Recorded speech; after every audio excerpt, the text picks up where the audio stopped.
Assalamualaikum warahmatullahi wabarakatuh. Halo, apa kabar pemirsa Selampari TV? Senang sekali nih ya, Dwi Widi dapat kembali menjumpai Anda dalam program acara Fokus Media, yang mana kita akan membahas permasalahan yang terjadi seputar Kota Lubuk Linggau, Kabupaten Musirawas dan juga Kabupaten Muratara.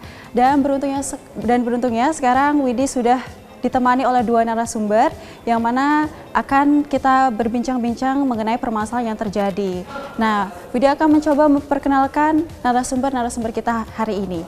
Nah, yang pertama ada Bapak Dedi Karimajaya, ya, selaku pimpinan redaksi Musirawas Express. Halo, apa kabar Bapak? Alhamdulillah, baik. Oke, sehat Pak ya? Oke, selamat datang di Fokus Media. Dan yang kedua ada Bapak Endang Kusmadi, selaku pimpinan redaksi Linggau Post. Halo, apa kabar Bapak? Alhamdulillah, sehat. Selamat datang nih Pak ya di Ya. Fokus Media. Kenapa? Ini kan sedang hangat-hangatnya nih Pak ya, ada suatu kabar mengenai dukun yang menyiksa pembantunya nih Pak. Jadi menurut Bapak bagaimana tanggapannya? Untuk Bapak Dedi mungkin. Oke, terima kasih Mbak Widi ya. Ya. Jadi untuk peristiwa ini, pertama-tama kami juga pengen menyampaikan ucapan yang rasa prihatin yang mendalam terhadap korban yang mengalami penyiksaan ini. Di mana korban ini berasal dari Kediri, kalau tidak salah, kota Kediri, Jawa Timur, yang sengaja diajak ke Lubuk Linggau untuk jadi membantu. Awalnya dijanjikan menjadi penjual buah-buahan, sehingga dia punya skill sebagai membantu kan. Iya. Jadi dia dijanjikan diajak ke Bali untuk jualan buah, namun oleh si tersangka ini dibawa ke Linggau malah dijadikan pembantu. Karena nggak punya skill kerja sebagai pembantu, jadi dinilai oleh majikan ini hasil pekerjaannya kurang baik kan. Jadi Bagus, Pak, ya. karena kesal tadi sering disiksa kan, sering dipukuli di bagian wajah. Dan tidak cuman itu, bahkan korban ini rambutnya dicukur karena alasan si tersangka ini untuk buang sial. Iya, iya. Ya itu yang istilahnya sekarang. Dan untuk perkembangan kasusnya untuk saat ini masih terus dalam proses penyelidikan, proses pengembangan kasus. Sejauh ini belum kami dapat informasi yang cukup banyak itu. Terima kasih. Mungkin itu aja. Pak Endang menambahkan. Mungkin bisa ditambahkan oleh Bapak Endang, Pak.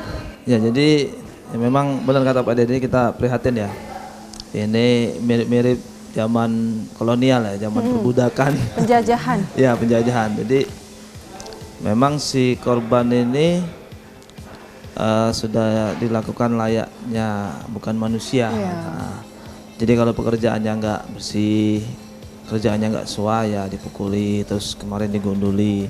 Bahkan ada pengakuan dari korban bahwa dia sempat disuruh bugil seperti itu. Jadi sudah diperlakukan bukan layaknya sebagai manusia. Ironis sekali Pak ya. Ya untungnya, ya lagi-lagi sih untungnya ada masyarakat yang peduli ya. Makanya akhirnya kasus ini bisa dilaporkan ke Polres Lubuk Linggau. Bisa terungkap seperti itu. Untuk saat ini ya benar memang prosesnya masih berjalan. Ya harapan kita bahwa si pelaku ini bisa diproses hukum lah sesuai dengan hukum yang berlaku seperti itu. Nah, untuk korbannya sendiri nih Pak, masih tinggal di Lubuk Linggau atau sudah dipulangkan? Masih? Sementara korbannya ini kemarin dititipkan, mereka ini kan kos ya, kos di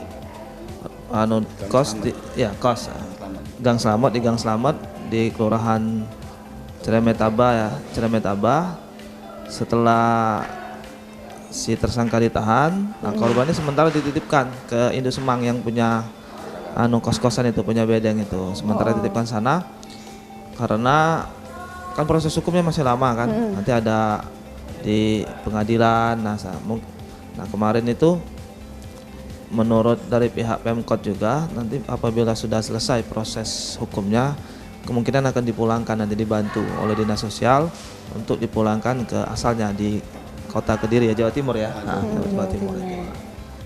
Oke, dan untuk saksi matanya Pak, ada nggak dari pihak mungkin tetangganya gitu, ada yang menyampaikan gitu? tentang saksi mata mungkin. saksi matanya. Sebenarnya awalnya korban ini takut untuk melapor karena ada ancaman dari pelaku kan. Akhirnya ketika saat ini ketahuannya ketika korban hendak belanja keluar disuruh beli ini kan barang belanja di warung, tetangga sekitar ini melihat ada yang tidak beres di wajahnya kan, banyak lebam di bagian wajah terutama di muka, mata, di telinga. Jadi ketika ditanya nggak ngaku awalnya. Hari berikutnya karena tidak tahan lagi dengan rasa sakit, akhirnya cerita dengan tetangga. Dan tetangga ini menyarankan supaya melapor. Lapor ya. Karena kalau tidak ada laporan kan tidak akan bisa diproses. Mungkin itu. Pengakuan dari tersangka. Benar. Tetangganya itu hasil kami investigasi di lapangan. Tetangganya ini takut juga karena ini kan si tersangka ini kan dukun.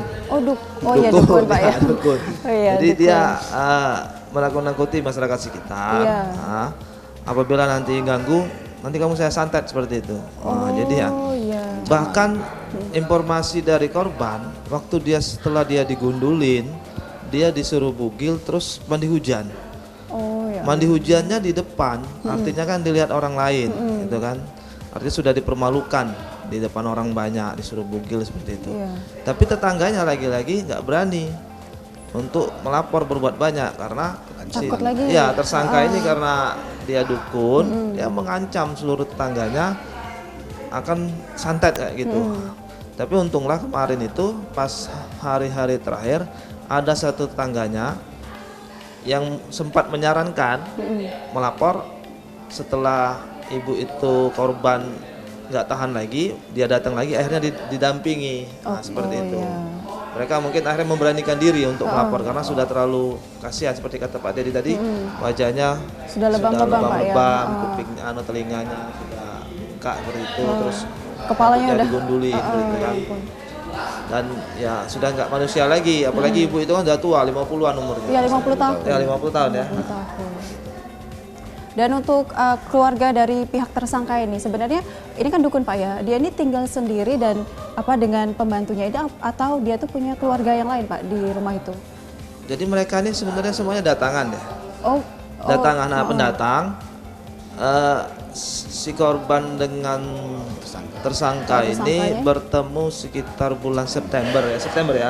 September di kota Kediri ya, di Kediri. Di situ kan ada sejenis makam keramat kayak gitu. Nah, si korban ini bekerja di situ sebagai tukang sapu. Bersih-bersih di makam keramat itu. Kemudian ketemu sama tersangka ini di sana kebetulan ya karena namanya dukun kan. Mungkin ada sesaji atau gimana dia di sana. Waktu ketemu terus dia bilang kayak gini, ikut aku kayak gitu kan. Kamu dulu kerjanya apa? Jualan buah sama sayur. Udah ikut saya ke Bali, kita nanti jualan. Nah ternyata bukannya diajak ke Bali, justru dibawa ke Lubuk Linggau, seperti itu. Nah sampai di Lubuk Linggau, itulah mereka menyewa kos-kosan itu di Gang Slamet. Nah, mulai dari sanalah tragedi itu terjadi. Oke. Memang ya dari awal sudah tertipu artinya kan. Ironis sekali Pak ya kalau kita berbicara mengenai penyiksaan yang dialami oleh pembantu gitu. Baik Pak, kita bisa break sejenak, nanti kita akan melanjutkan perbincangan kita. Baik pemirsa, jangan beranjak kemana-mana, tetap di Fokus Media.